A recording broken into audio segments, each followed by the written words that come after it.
Welcome to Business Beyond the Game. My name is Eric Jackson, and I'm joined today by a special guest, a board member, executive producer, former WNBA coach, and five-time NBA champion, Derek Fisher. How are you, sir? I'm doing great, thankfully. Eric, how you doing, man? I'm doing great, man. I'm doing great. Appreciate you hopping on. Derek, let's cut to the let's cut to the chase right now. What do the Lakers need to do to get back on top? You know, they had a pretty solid season, but short of winning Yeah. the trophy there. Yeah, no, I mean, I think what they've done, so far in the offseason is a great first step to getting back to the top of that mountain. It's been really difficult for the Lakers to find some continuity through their roster, all of the assets and the value in the young players that they had to give up in order to acquire Anthony Davis. It's really left it difficult, for them to build a consistent roster where a core group of guys can really build that connective tissue together and want to win for one another and play for one another. So by having a chance to re-sign all of their guys, a lot of their core guys, they were able to re-sign in free agency, and they're going to be back on the roster. And so if AD and LeBron can remain relatively healthy, which nobody really does during the NBA season, but if they can remain relatively healthy, man, I like the Lakers' chances to contend in the Western Conference.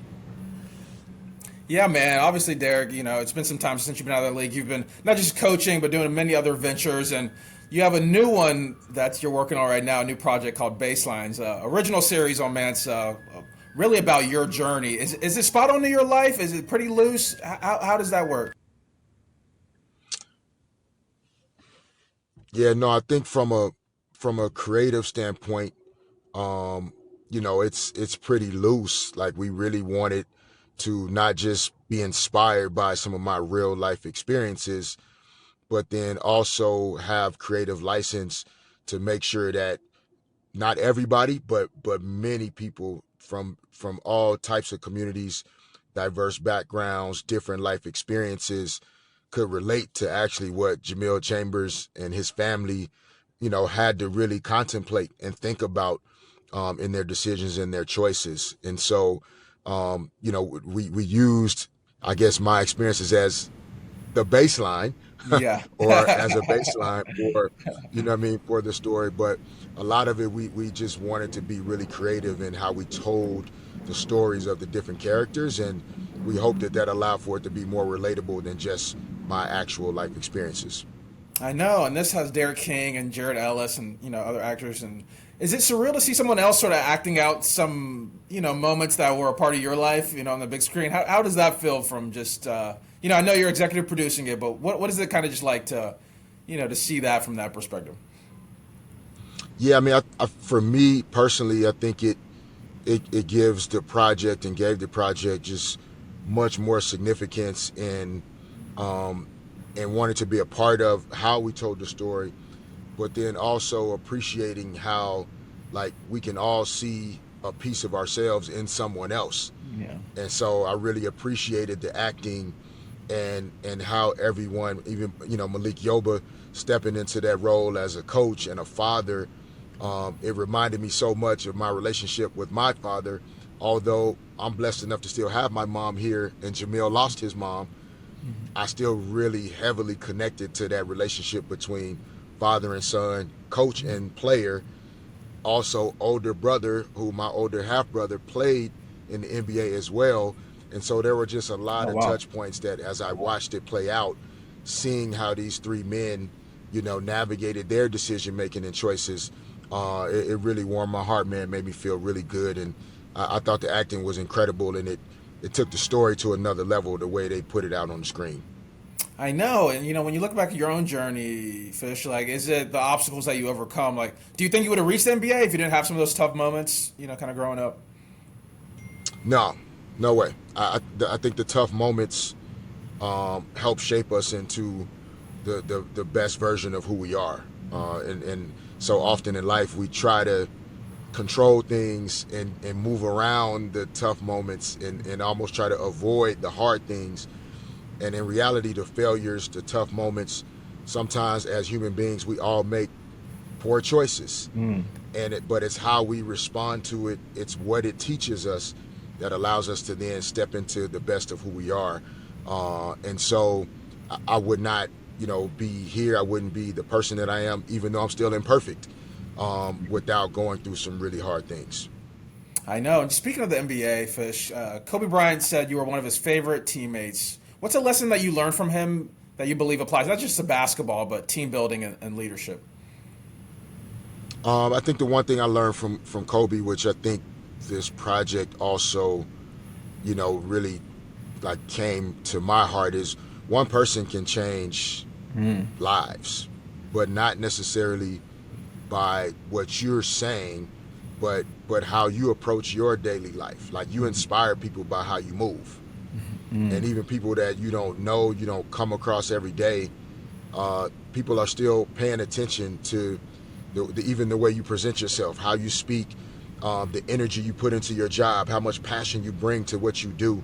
Like people notice those things.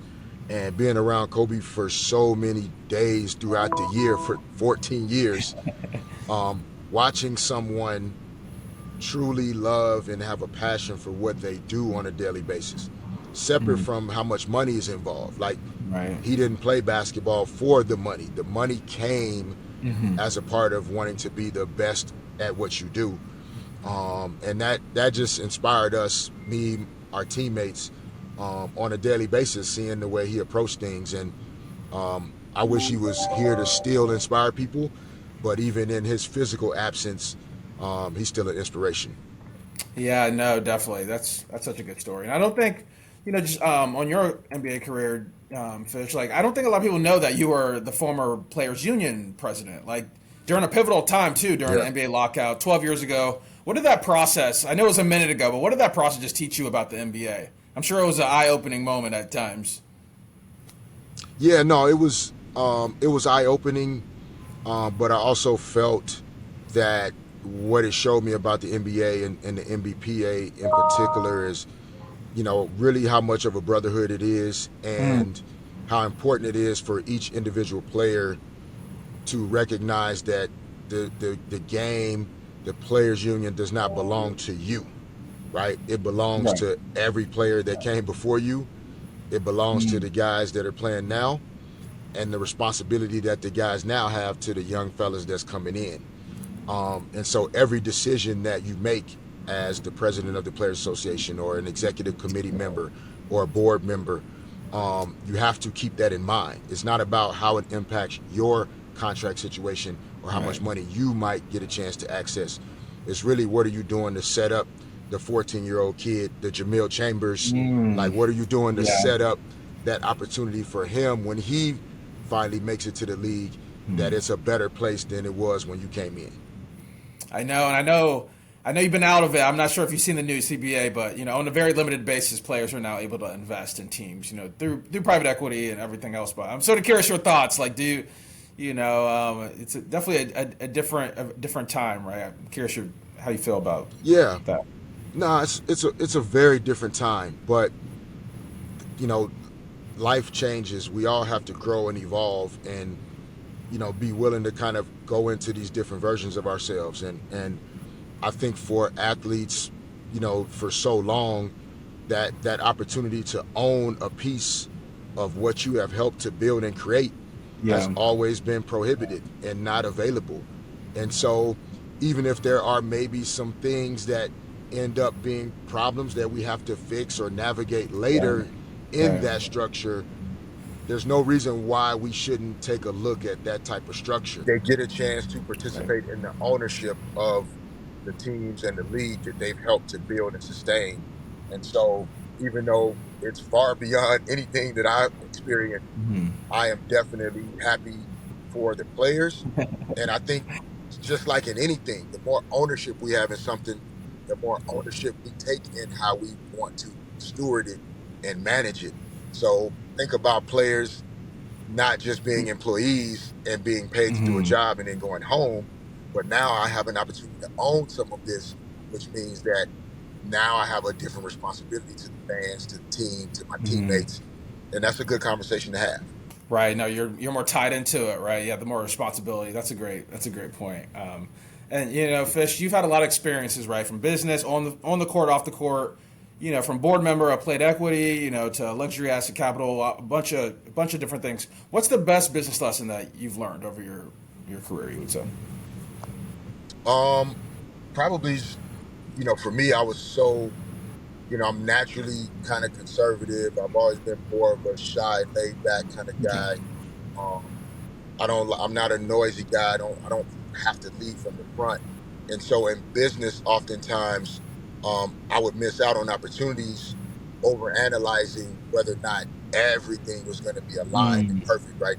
That point guard brain, Right. Right. right? Of Right. like, okay, are we running the set? Are you in the right spot? Hmm. Is everything set up in order for us to have the best chance to be successful? And oftentimes in business, in particular, if you want to start something or if you have a passion for an idea, you can't necessarily wait for everything to be perfectly aligned in order to get started. Sometimes you just have to start digging that hole and Right. going to work, and it's going to be messy, and it's going to be mistakes and failures, but ultimately, as long as you stay crystal clear on where you're trying to go, Mm. you will get there, even with all of the hurdles and the roadblocks and everything that are going to come.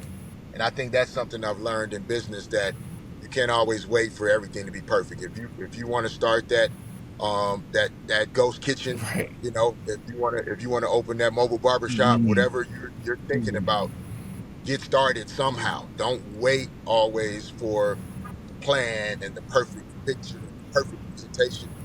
Just, man, you know, get that band and start cutting hair, Right. and then figure out everything else on the fly. Right, because it could be tough when you're a calculated person, right? You want things to be this, Yeah, that, right, right. It's kind of you're saying let loose, right, a little bit, and kind of roll with yeah. it, right? That's a great point, Fish. Well, ladies and gentlemen, you've heard it. Five-time NBA champion, turned businessman, family man, all of the above. Fish, thanks for coming on, man. I appreciate it.